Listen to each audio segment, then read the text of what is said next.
नमस्ते मेरे प्यारे दोस्तों, हम लोग बिहार एसएससी में अब तक पूछे गए सभी प्रश्नों का सब्जेक्ट वाइज स्टडी कर रहे हैं।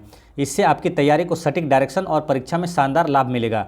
आज हम लोग बायोलॉजी से पूछा गया सभी प्रश्नों का पार्ट 3 वीडियो देखेंगे। सभी प्रश्न अति महत्वपूर्ण है, साथ में महत्वपूर्ण प्रश्न भी बताएंगे जो परीक्षा में बार बार पूछा जाता है। तो चलिए शुरू करते हैं। और जो लोग भी पीछे का वीडियो नहीं देखें वो प्ले लिस्ट में जाकर जरूर एक बार चेक करें, क्योंकि बहुत सारे सब्जेक्ट का मैं शानदार डिस्कशन करा चुका हूँ। तो चलिए शुरू करते हैं कि निम्न का कारण विषाणु है, यानी कि ये पूछा जा रहा है कि विषाणु के कारण होने वाला इसमें रोग कौन सा है। तो रेबीज है, ये विषाणु के कारण होता है। बाकी ये टेटनस, कुष्ठ और प्लेग, ये तीनों जीवाणु के कारण होने वाला रोग है। अच्छा, यहाँ एक क्वेश्चन पूछा जाता है कि विषाणु की खोज किसने किया था। तो विषाणु यानी कि वायरस की खोज किया था इवानोवास्की ने किया था। और जीवाणु की खोज किसने किया था, तो लीवन हॉक ने किया था। और कुछ विषाणु से होने वाले रोग का यहाँ रिवीजन कर लेंगे जो इम्पोर्टेंट है, एग्जाम में पूछा जाता है। जैसे विषाणु से होने वाला रोग है चेचक, influenza, ebola, rabies, polio, AIDS, ये सब विषाणु से होने वाला रोग है। नेक्स्ट है कि रेशम के कीड़े का भोज्य पदार्थ क्या है। तो रेशम के कीड़े का भोज्य पदार्थ है शहतूत की पत्ती। अब यहाँ एक क्वेश्चन ये पूछा जाता है कि रेशम कीट की किस अवस्था से रेशम प्राप्त होता है। तो ये होता है क्यूपा, क्यूपा ने प्यूपा होता है। प्यूपा से रेशम कीट जो है ना रेशम प्राप्त होता है ना। रेशम कीट की इस अवस्था से, प्यूपा अवस्था से रेशम प्राप्त होता है। अगर कभी ऑप्शन में ये प्यूपा नहीं रहे तो आपको ध्यान रखना है केटर पिल्टर अगर ऑप्शन में रहे तो वो भी इसका आंसर होता है। केटर पिल्टर, केटर पिल्टर से रेशम प्राप्त होता है। ठीक है, यहाँ से एक क्वेश्चन हो गया इंपॉर्टेंट। और कौन सा रेशम से पूछा जाता है कि रेशम कीट का पालन का अध्ययन क्या कहलाता है। तो वो सेरीकल्चर कहलाता है। और मधुमक्खी पालन का अध्ययन क्या कहलाता है, तो वो एपीकल्चर कहलाता है। ये दोनों में कभी कन्फ्यूजन ना हो, इसलिए ऐसे याद कर लीजिए। देखिए, मधुमक्खी पालन का अध्ययन एपीकल्चर, यानी मधु को आप पी सकते हैं ना, तो मधु पी सकते हैं, यानी एपीकल्चर, एपीकल्चर है ना, मधुमक्खी पालन का अध्ययन एपीकल्चर। और रेशम कीट का सेरीकल्चर, रेशम सेरीकल्चर। तो ऐसे याद रख लेना है। नेक्स्ट है क्वेश्चन नंबर 103। 103 में एक निम्नलिखित में से कौन सा विटामिन घाव को भरने में सहायक होता है।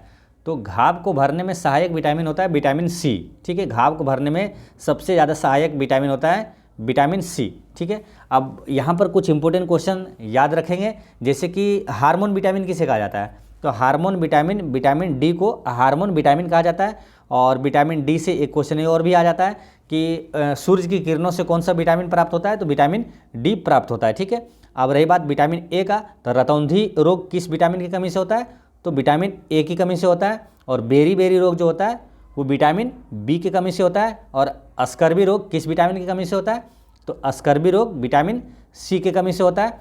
और जनन शक्ति में कमी जो आता है वो किस विटामिन की कमी से होता है, तो विटामिन ई की कमी से होता है। और रक्त का थक्का नहीं बनना किस विटामिन की कमी से होता है, तो विटामिन के की कमी से होता है। तो ये सारे इंपॉर्टेंट क्वेश्चन है, आपको याद रखना है। ठीक है, अब विटामिन सी से एक क्वेश्चन ये ध्यान रखना है कि विटामिन सी का रासायनिक नाम क्या है, तो एस्कॉर्बिक एसिड है। और विटामिन सी कहाँ मिलता है ज़्यादातर, तो नींबू, संतरा, आंवला, अंगूर, ये सब में विटामिन सी पाया जाता है। नेक्स्ट है कि सर्पदंश से शरीर का कौन सा भाग प्रभावित होता है। तो सर्पदंश से ये प्रभावित होता है तंत्रिका तंत्र। ठीक है, इसका करेक्ट आंसर हो गया तंत्रिका तंत्र। अब तंत्रिका तंत्र से और कौन सा क्वेश्चन पूछा जाता है, मानव शरीर की सबसे लंबी कोशिका कौन सा है, तो है तंत्रिका तंत्र। ठीक है, मानव शरीर की सबसे लंबी कोशिका। अब यहाँ पर एक कन्फ्यूजन वाला क्वेश्चन है। देखिए, लंबी पूछे तो तंत्रिका तंत्र हो गया, और मानव शरीर की सबसे बड़ी कोशिका पूछे तो वो है अंडाणु कोशिका। तो ये ध्यान रखना है।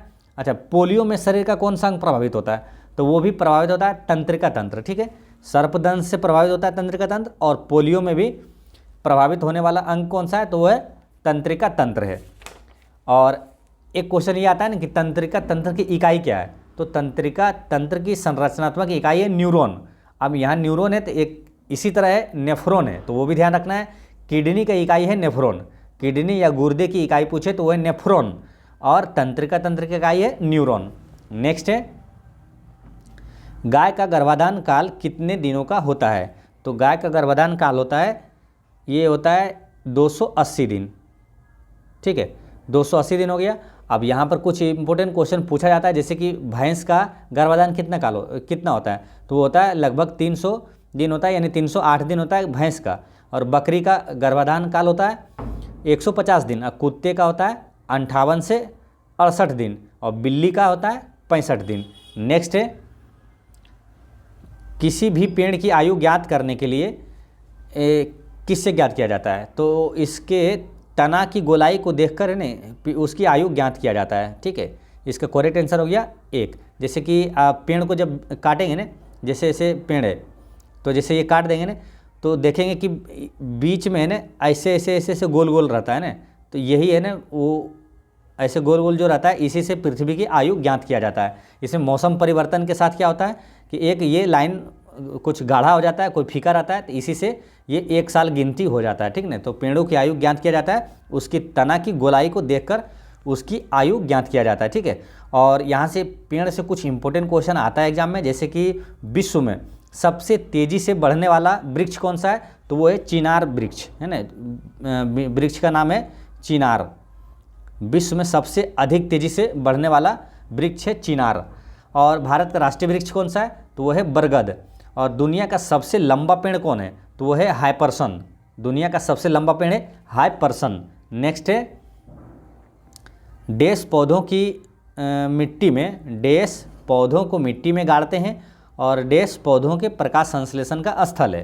तो इसमें क्या है, जड़ें जो है ये पौधों को मिट्टी में गाड़ते हैं, और पत्ते जो है पौधों के प्रकाश संश्लेषण का स्थल है। तो इसका सही है ऑप्शन नंबर 3। ठीक है, अच्छा पौधों में एक क्वेश्चन इंपॉर्टेंट आता है एग्जाम में बार बार कि पौधों में जड़ से तनों और पत्तियों तक जल का वहन कौन करता है, यानी कि जल को कौन ले जाता है, तो जल को ले जाता है जाइलम। पौधों में जल का वहन करता है जाइलम। कौन सा उत्तक है, जाइलम। और भोजन का परिवहन कौन करता है, तो भोजन का करता है फ्लोएम। ठीक है, इसे याद कैसे रखना है, देखिए जल जाइलम, जल जाइलम। अब भोजन का इंग्लिश में क्या बोलते हैं, फूड, तो इसको फूड से रिलेट कर देंगे, है ना, फूड फ्लोएम। फूड को ले जाता है फ्लोएम, जल जाइलम और फूड फ्लोएम। तो ऐसे याद रख लेना है, कभी नहीं भूलेंगे। तो चलिए नेक्स्ट क्वेश्चन देखते हैं। अच्छा यहाँ पर एक क्वेश्चन और याद रख लेंगे, जैसे प्रकाश संश्लेषण की बात आई है ना, तो यहाँ 2 इंपॉर्टेंट क्वेश्चन आता है कि प्रकाश संश्लेषण का मुख्य उत्पादन क्या होता है, तो वो है ग्लूकोज। और प्रकाश संश्लेषण का अंतिम उत्पाद क्या है, तो वो है ऑक्सीजन।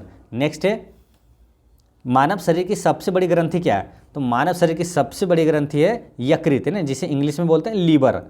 ठीक है, मानव शरीर की सबसे बड़ी ग्रंथि हो गया लीवर। अच्छा सबसे छोटी ग्रंथि कौन सा है, तो वो है पीनियल ग्रंथि, जो कि मस्तिष्क में पाया जाता है। ठीक है, अच्छा एक क्वेश्चन आता है कि कौन सा अंग वसा को तोड़कर कोलेस्ट्रॉल बना देता है, तो लीवर। देखिए लीवर से जितने भी इंपॉर्टेंट क्वेश्चन पूछा जाता है सबको यहाँ पर देखेंगे। ठीक है, पहला क्वेश्चन हो गया कि कौन सा अंग वसा को तोड़कर कोलेस्ट्रॉल बना देता है, तो लीवर है। ठीक है, लीवर यानी यकृत। और एक क्वेश्चन आता है कि हेपेटाइटिस किस अंग से संबंधित बीमारी है, तो हेपेटाइटिस है ये यकृत से संबंधित बीमारी है। अच्छा पित्त का स्त्राव कहाँ से होता है, तो यकृत से होता है। पित्त जमा कहाँ होता है, वो पित्ताशय में होता है, लेकिन पित्त का स्त्राव होता है यकृत से। और एक क्वेश्चन आता है कि शरीर में विटामिन ए कहाँ संग्रहित होता है, तो ये यकृत में संग्रहित होता है। तो इतने सारे इंपॉर्टेंट क्वेश्चन आपको याद रखना है। नेक्स्ट है कि प्रकाश संश्लेषण की क्रिया होती है, तो ये कहाँ होता है, पत्तों में होता है। ठीक है, प्रकाश संश्लेषण की क्रिया पत्तों में होता है। अच्छा एक क्वेश्चन आता है कि प्रकाश के किस रंग में प्रकाश संश्लेषण अधिकतम होता है, तो प्रकाश संश्लेषण की क्रिया अधिकतम होता है लाल रंग के प्रकाश में। ठीक है, ये ध्यान रखना। और सबसे कम किस में होता है, तो हरा रंग में सबसे कम होता है। और प्रकाश संश्लेषण का मुख्य उत्पाद क्या है, तो मुख्य उत्पाद है ग्लूकोज, और अंतिम उत्पाद क्या है, तो वो है ऑक्सीजन। नेक्स्ट है 110, क्वेश्चन नंबर 110 में कि मानव शरीर की सबसे लंबी हड्डी कौन सी है, तो सबसे लंबी हड्डी पूछे या सबसे बड़ी हड्डी, तो वो है जांघ की हड्डी है। और वो कौन सा है, वो फीमर हड्डी है, जो कि जांघ में पाया जाता है। सबसे बड़ी हड्डी हो गया, लंबी हड्डी है जांघ की। अच्छा सबसे छोटी हड्डी कौन सा है, तो वो है अस्टेपिज हड्डी, जो कि कान में पाया जाता है। ठीक है, अब हड्डी से जितने इंपॉर्टेंट क्वेश्चन पूछा जाता है सब देखेंगे। ठीक है, 2 क्वेश्चन तो ये हो गया, सबसे लंबी हड्डी जांघ की हड्डी फीमर है, जो कि जांघ में पाई जाती है, और सबसे छोटी अस्टेपिज हड्डी। अच्छा हड्डी को हड्डी से जोड़ने वाला उत्तक कौन सा है, तो वो है लिगामेंट। ठीक है, हड्डी को हड्डी से जोड़ने वाला लिगामेंट। और मांसपेशियों को हड्डी से जोड़ने वाला उत्तक कौन सा है, तो वो है टेंडन है ना, टेंडन, ये हो गया। और एक क्वेश्चन आता है कि मानव शरीर में पैर की हड्डियां होती है, तो पैर की हड्डियां होती है, ऑप्शन में हमारा आता है फाइबुला और टिबिया। ये पैर की हड्डी का नाम है, फाइबुला और टिबिया। अच्छा, हड्डियों का अध्ययन क्या कहलाता है, तो वो है ऑस्टियोलॉजी कहलाता है। नेक्स्ट है चावल का दाना है, तो चावल का दाना क्या है, एक बीज है, ठीक है। अच्छा, अब यहाँ से जो इंपॉर्टेंट क्वेश्चन पूछा जाता है सब यहाँ देखेंगे, ठीक है। जैसे कि भारत का प्रमुख या तो सबसे ज़्यादा उगाई जाने वाली खाद्य फसल कौन सा है, तो वो चावल है। सर्वाधिक चावल उत्पादक राज्य कौन सा है, तो वो है पश्चिम बंगाल है।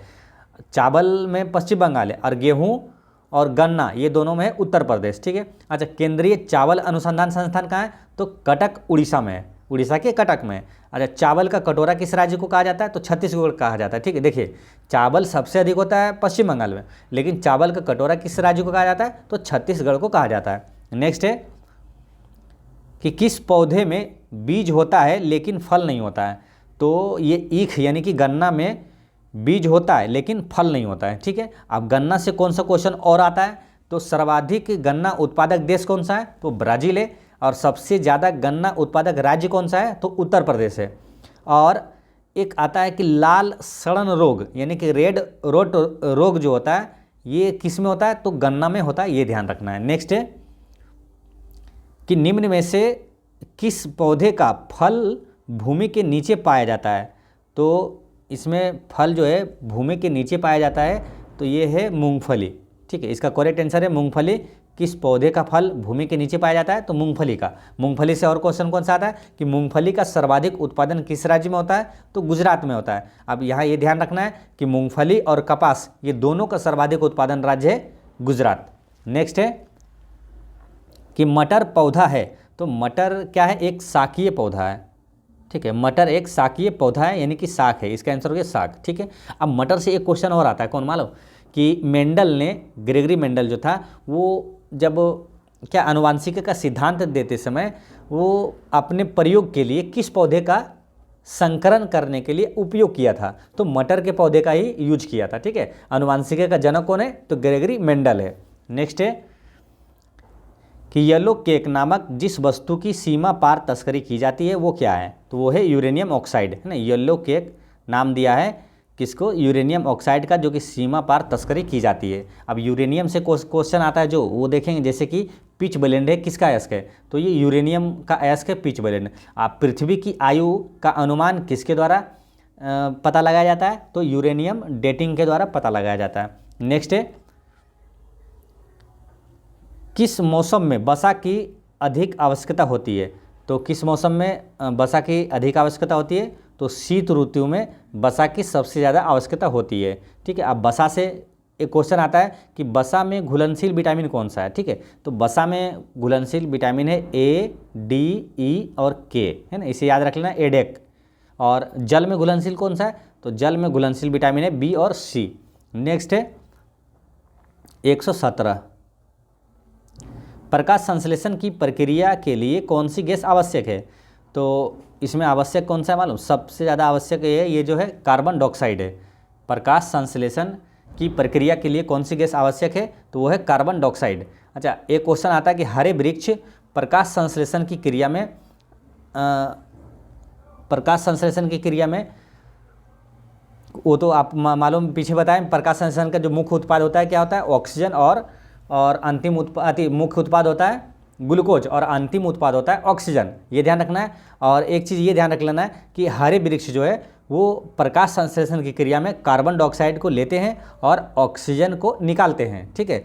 अब रही बात कार्बन डाइऑक्साइड से और कौन सा क्वेश्चन आता है, तो एक क्वेश्चन आता है कि कई बार एग्जाम में रिपीट हुआ है ना, जैसे कि शुष्क बर्फ किसे कहा जाता है, तो ठोस कार्बन डाइऑक्साइड को शुष्क बर्फ कहा जाता है।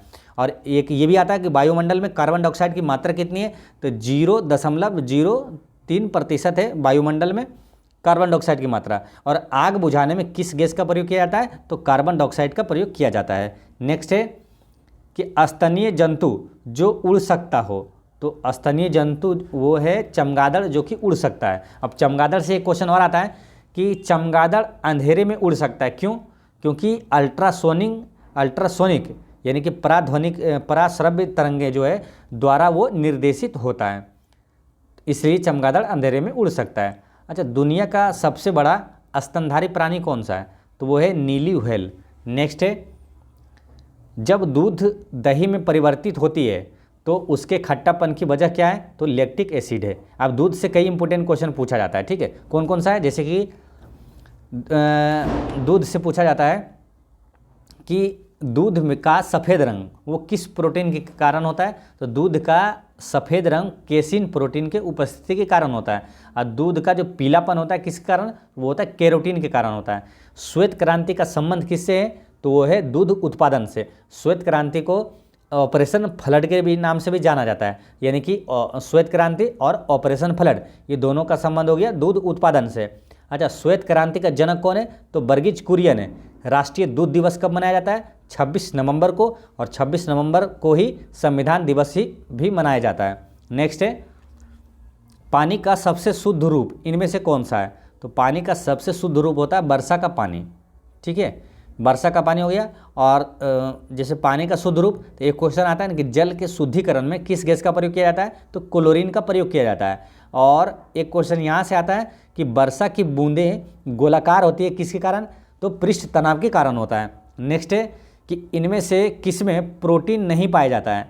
तो प्रोटीन नहीं पाया जाता है किस में मालूम? ये चावल में प्रोटीन नहीं पाया जाता है। अब प्रोटीन से कई इंपॉर्टेंट क्वेश्चन है जो कि एग्जाम में अलग अलग एग्जाम में पूछा जाता है। जैसे कि प्रोटीन कहाँ बनता है? तो प्रोटीन राइबोसोम में बनता है, ठीक है। इसको ऐसे भी पूछा जाता है कि प्रोटीन का संश्लेषण कहाँ होता है, या तो प्रोटीन का फैक्ट्री किसे कहा जाता है? तो राइबोसोम को कहा जाता है, ठीक है। अच्छा, प्रोटीन कितने एमिनो एसिड से मिलकर बना होता है? तो प्रोटीन 20 एमिनो एसिड से मिलकर बना होता है। और एक क्वेश्चन आता है कि प्रोटीन की कमी से कौन सा रोग होता है? तो क्वासी-योरकर रोग होता है, ठीक है। और एक क्वेश्चन आता है कि बच्चों में मरासमस रोग वो किसकी कमी से होता है? तो प्रोटीन और कैलोरी की कमी से होता है। नेक्स्ट है कि संतरे में कौन सा विटामिन पाया जाता है? तो विटामिन सी पाया जाता है संतरे में। जैसे नींबू, संतरा, आंवला ये सब जैसे कि खट्टे रसदार फलों में विटामिन सी पाया जाता है, ठीक है। विटामिन सी का रासायनिक नाम क्या है? तो एस्कॉर्बिक एसिड है। और अस्कर्वी रोग किस विटामिन की कमी से होता है? तो विटामिन सी की कमी से अस्कर्वी रोग होता है। नेक्स्ट है कि फाइलेरिया किसके कारण होता है? तो फाइलेरिया ये मच्छर के काटने से होता है। और क्वेश्चन ये पूछा जाता है कि फाइलेरिया किस मच्छर के काटने से होता है? तो क्यूलेक्स मच्छर के काटने से होता है। अच्छा, मलेरिया किसके काटने से होता है? तो मलेरिया होता है मादा एनोफिलीज मच्छर के काटने से होता है। नेक्स्ट है कि हरे पौधे द्वारा भोजन तैयारी के प्रक्रिया को कहा जाता है? तो हरे पौधे के द्वारा भोजन की तैयारी की प्रक्रिया को कहा जाता है प्रकाश संश्लेषण, ठीक है।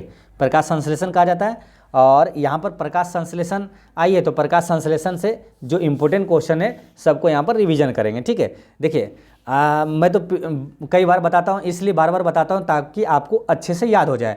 इस बार मैं नहीं बता रहा हूँ अभी कि आप इसके बारे में इसी वीडियो में बताया हूँ प्रकाश संश्लेषण से कितनी इंपॉर्टेंट क्वेश्चन पूछा जाता है। आप सब कमेंट में जरूर लिखिएगा, ठीक है। जैसे प्रकाश संश्लेषण की क्रिया कहाँ होती है, किस रंग में प्रकाश संश्लेषण का अधिकतम प्रकाश संश्लेषण होता है, और किस रंग में प्रकाश संश्लेषण सबसे कम होता है, और ये सब कमेंट में आप लिखिएगा, ठीक है।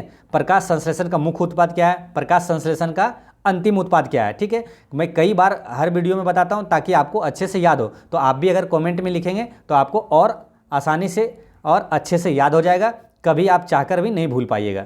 नेक्स्ट है 125, मानव की श्वसन प्रणाली के हिस्से होते हैं। तो मानव की श्वसन प्रणाली में पहले क्या आता है, नाक आ जाता है और फेफड़ा, है ना। मानव की श्वसन प्रणाली के हिस्सा होता है नाक और फेफड़ा, ठीक है। और मानव की श्वसन दर जो होती है वो कितना होता है, यानी कि 1 मिनट में कितनी बार होता है?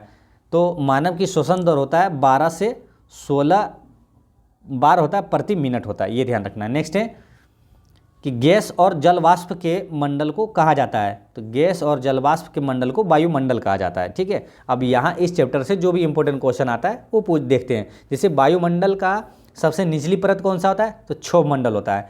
मौसम की सारी घटनाएं किस मंडल में होता है? तो क्षोभ मंडल में होता है। अच्छा, वायुयान जितने सारे हैं वो किस मंडल में चलते हैं? तो समताप मंडल में चलते हैं। अच्छा, ये जो रेडियो है या टीवी है, ये सब संचार जो संभव है वो किस मंडल के कारण? तो आयन मंडल के कारण ये संभव है।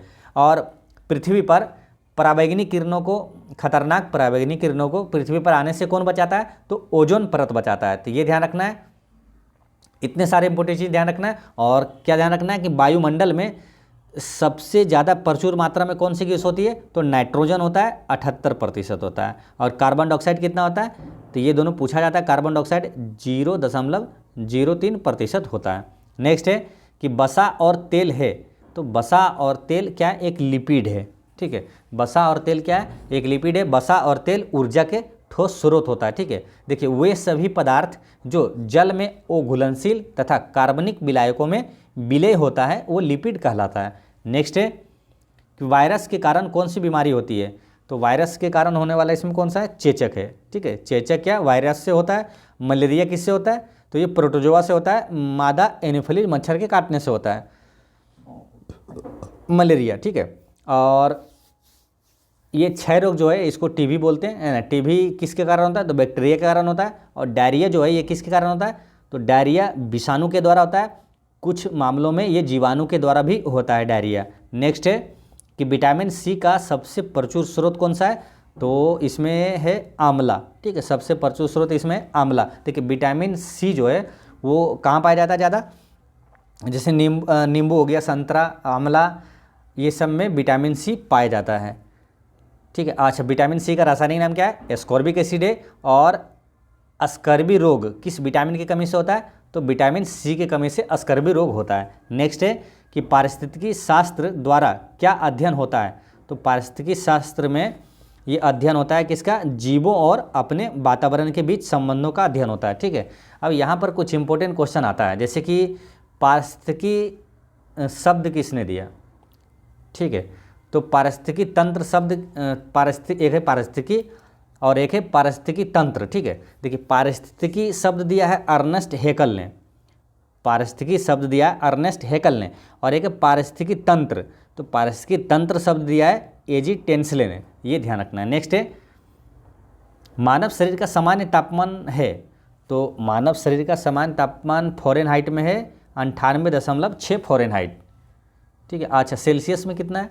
तो सेल्सियस में है 37 डिग्री सेल्सियस, ठीक है। अच्छा, फ़ारेनहाइट, सेल्सियस, ये सब से कई क्वेश्चन पूछा जाता है। एक सूत्र याद रखिएगा तो सारे क्वेश्चन इसमें बन जाता है। वो याद रखना है आपको, ये फॉर्मूला C/5 बराबर में K-273/5 बराबर F-32/9, ये याद रखना है। इससे क्या होता है कि सेल्सियस में कभी दे दिया, केल्विन में पूछा बदलने के लिए बदल सकते हैं, सेल्सियस में दिया फ़ारेनहाइट में बदल सकते हैं। तो ये वाला आपको फॉर्मूला लिख लेना है, C/5 बराबर K-273/5 बराबर F-32/9, ये याद रखना है। अच्छा, एक क्वेश्चन आता है कि किस डिग्री पर सेल्सियस और फ़ारेनहाइट का मान बराबर होता है? तो -40 डिग्री पर है ना सेल्सियस और फ़ारेनहाइट का मान बराबर होता है। नेक्स्ट है कि प्राथमिक वनस्पति पोषक तत्व है, तो इसमें कौन सा है? फास्फोरस, पोटेशियम और नाइट्रोजन है। इसका आंसर हो गया 3, फास्फोरस, पोटेशियम और नाइट्रोजन। जैसे कि आप लोग जैसे है ना खेतों में जो मसाला के रूप में यूज करते हैं, सबसे ज़्यादा किस का प्रयोग किया जाता है? तो यही होता है ना, नाइट्रोजन, पोटेशियम और फास्फोरस। इसे ऐसे इस रूप में जाता है NP और K, NPK है ना, मतलब नाइट्रोजन, फास्फोरस और पोटेशियम। अच्छा, नाइट्रोजन की परमाणु संख्या कितनी होती है? तो नाइट्रोजन की है परमाणु संख्या 7, फास्फोरस का 15 और पोटेशियम का 19 है। नेक्स्ट है क्वेश्चन नंबर 133।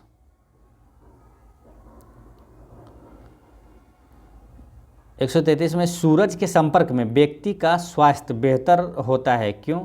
क्योंकि इसमें क्या होता है ना, सूरज के संपर्क में विटामिन डी में परिवर्तित होता है ना। इसका आंसर हो जाता है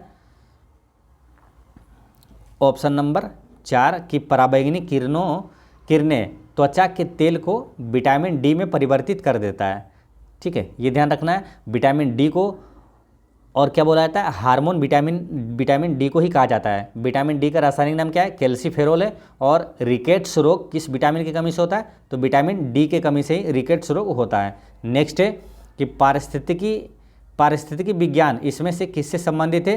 तो ये क्वेश्चन फिर रिपीट हुआ है, ठीक है। इसका आंसर है जीव और वातावरण के बीच संबंध। और पारिस्थितिकी शब्द किसने दिया? तो अर्नेस्ट हेकल ने दिया। और पारिस्थितिकी तंत्र शब्द किसने दिया? तो एजी टेंसले ने दिया। नेक्स्ट है कि फाइलेरिया इसमें से किससे फैलता है? तो फाइलेरिया होता है मच्छर के काटने से ना। इसका करेक्ट आंसर हो गया मच्छर के काटने से। और फाइलेरिया जो है वो किस मच्छर के काटने से होता है? तो क्यूलेक्स मच्छर के काटने से होता है। और मलेरिया जो है वो होता है मादा एनोफिलीज मच्छर के काटने से होता है। नेक्स्ट है कि पेयजल को शुद्ध करने के लिए फिटकरी का प्रयोग क्यों करते हैं? क्योंकि इसलिए करते हैं कि मिट्टी इसमें क्या होगा, बैक्टीरिया को मारने के लिए ना। पेयजल को शुद्ध करने के लिए फिटकरी का प्रयोग क्यों करते हैं? बैक्टीरिया को मारने के लिए करते हैं, ठीक है। और एक क्वेश्चन ये आता है ना कि जल के शुद्धिकरण में किस गैस का प्रयोग किया जाता है? तो क्लोरीन का प्रयोग किया जाता है। नेक्स्ट है कि कितने लाल रक्त कोशिकाओं को अस्थि मज्जा हर सेकेंड उत्पादन करता है? तो 5 मिलियन आरबीसी है ना, लाल रक्त कोशिका यानी RBC, red blood cell 5 million RBC को प्रति सेकेंड है ना, हर सेकेंड अस्थि मज्जा उत्पादन करता है। इसका आंसर हो गया 5 मिलियन, ठीक है। अब यहाँ क्वेश्चन ये आता है सिंपल, देखिए यहाँ भी एक क्वेश्चन बनता है कि आरबीसी का निर्माण कहाँ होता है? तो याद रखना ये क्वेश्चन पूछा जाता है आरबीसी का निर्माण कहाँ होता है? अस्थि मज्जा में होता है, ठीक है। आरबीसी का निर्माण या डब्ल्यूबीसी का निर्माण अस्थि मज्जा में होता है। एक क्वेश्चन आता है कि आरबीसी का जीवन काल कितना होता है? तो 120 दिन होता है। और डब्ल्यूबीसी का जीवन काल होता है 13 से 20 दिन होता है। नेक्स्ट है कि इबोला क्या है? तो इबोला एक वायरस है ना। इसका करेक्ट आंसर हो गया ए, इबोला एक वायरस है। वायरस की खोज किसने किया? इवानो वास्की ने किया। जीवाणु की खोज किसने किया? ल्यूवेन हॉक ने किया। नेक्स्ट है कि हरे रंग का पदार्थ जो पौधों में प्रकाश संश्लेषण करता है वह निम्नलिखित में से कौन है? तो वो है क्लोरोफिल है ना। इसका आंसर हो गया ए, क्लोरोफिल। हरे रंग का पदार्थ जो पौधों में प्रकाश संश्लेषण करता है वो कौन सा है?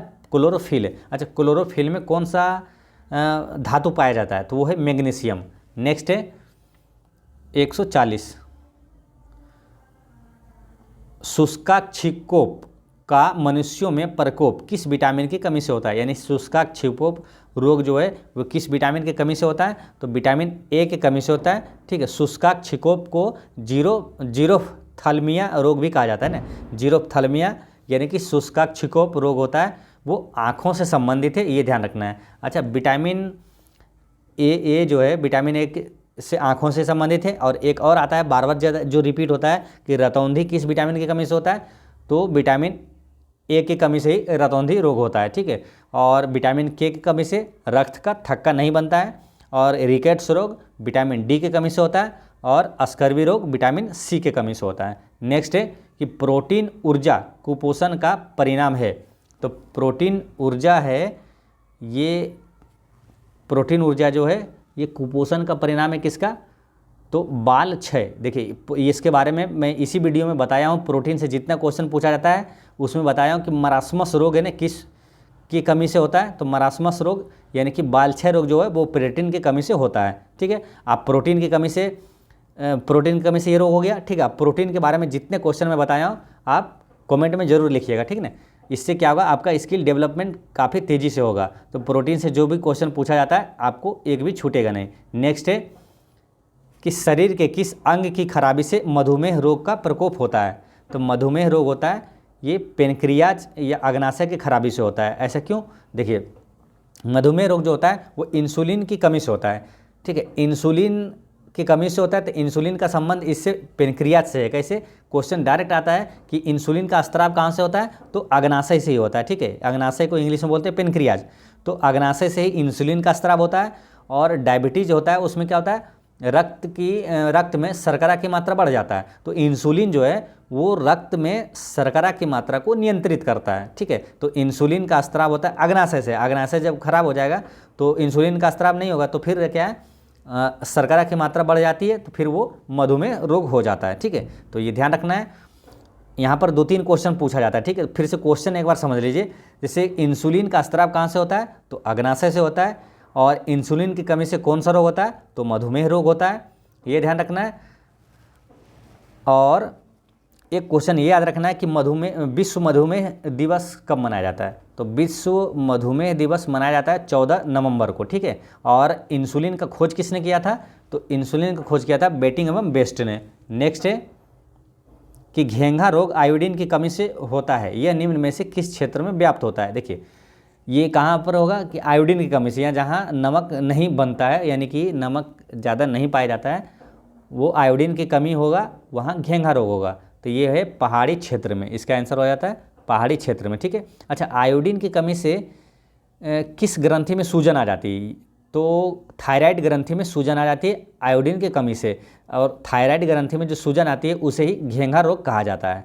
नेक्स्ट है कि विटामिन ए मुख्यतः कहाँ संग्रहित होता है, तो विटामिन ए कहाँ संग्रहित होता है, यकृत में संग्रहित होता है। ठीक है, अब देखिए फिर क्वेश्चन मैं बताता हूँ यकृत से कितने क्वेश्चन पूछा जाता है, बार बार इसलिए बताता हूँ कि आपको बढ़िया से अच्छे से याद हो जाए और आपको मज़ा आए। ठीक है, जैसे कि यकृत से कितने क्वेश्चन पूछे जाते हैं, जैसे सबसे बड़ी ग्रंथि कौन सा है, तो यकृत है, सबसे छोटी ग्रंथि पीनियल ग्रंथि है, और कौन सा अंग वसा को तोड़कर कोलेस्ट्रॉल बना देता है, तो यकृत, और पित्त का स्त्राव कहाँ से होता है, यकृत से होता है, पित्त जमा कहाँ होता है, पित्ताशय में। अच्छा हेपेटाइटिस रोग जो है वो किस अंग को प्रभावित करता है, तो यकृत को। तो ये सारी चीज़ें याद रखना है। नेक्स्ट है कि मादा क्यूलेक्स मच्छर निम्नलिखित में से किस रोग की वाहक है, तो मादा क्यूलेक्स मच्छर के कारण होता है फाइलेरिया, और मादा एनोफिलीज के कारण मच्छर के काटने से होता है मलेरिया। नेक्स्ट है कि थायराइड ग्रंथि का स्थान है, तो थायराइड ग्रंथि कहाँ है, तो ये गले में है। थायराइड ग्रंथि में सूजन आने से घेंघा रोग होता है ना, तो ये कहाँ है, गले में है। ठीक है, ये ध्यान रखना है, और आयोडीन की कमी के कारण ही थायराइड ग्रंथि में सूजन आ जाती है। नेक्स्ट है निम्नलिखित गौ प्रजातियों में से कौन सी प्रजाति देसी नहीं है, तो हॉलस्टीन फ्रीजियन, ये क्या है, देसी नहीं है, ये फ्रिज वाला, ऐसे याद रख लेना है ना, ये देसी नहीं है, हॉलस्टीन फ्रीजियन ये देसी नहीं है। अच्छा यहाँ पर एक क्वेश्चन आता है कि गाय का वैज्ञानिक नाम क्या है, तो गाय का वैज्ञानिक नाम है बोस इंडिकस, और गाय का गर्भधारण काल जो है वो कितना होता है, 280 दिन होता है। नेक्स्ट है 148, आयोडीन टेस्ट का प्रयोग किसकी उपस्थिति जांचने के लिए होता है, तो आयोडीन टेस्ट का प्रयोग जो होता है वो कार्बोहाइड्रेट की उपस्थिति जानने के लिए होता है। नेक्स्ट है कि निम्नलिखित में से कौन पोलियो का कारण है, तो पोलियो मतलब किसके कारण होता है, वो वायरस से होता है, तो इसका करेक्ट आंसर हो गया 2, पोलियो वायरस के कारण होता है। अच्छा पोलियो वैक्सीन की खोज किसने किया, तो जोनास सोल्क ने किया था। अब देखिए यहाँ पर 2 आता है, कभी कन्फ्यूजन होता है। ठीक है, जैसे पोलियो वैक्सीन की खोज जोनास सोल्क ने किया, लेकिन जीवित मौखिक यानी कि ओरल दे दे, oral vaccine, oral polio vaccine की खोज किसने किया, तो अल्बर्ट साबिन ने किया था, अल्बर्ट साबिन ने किया था, और पोलियो वैक्सीन की खोज सबसे पहले जोनास सोल्क ने किया था। तो ये ध्यान रखना है। नेक्स्ट है कि एलिसा जांच किस रोग की पहचान करती है, तो एलिसा टेस्ट किया जाता है एड्स की जांच करने के लिए। ठीक है, एलिसा टेस्ट किया जाता है। अब एड्स से ये क्वेश्चन आता है कि एड्स का फुल फॉर्म पूछा जाता है, तो एड्स का फुल फॉर्म क्या हो जाता है, देखिए एक्वायर्ड इम्यूनो डेफिशिएंसी सिंड्रोम, और एड्स किसके कारण होता है, वायरस के कारण होता है,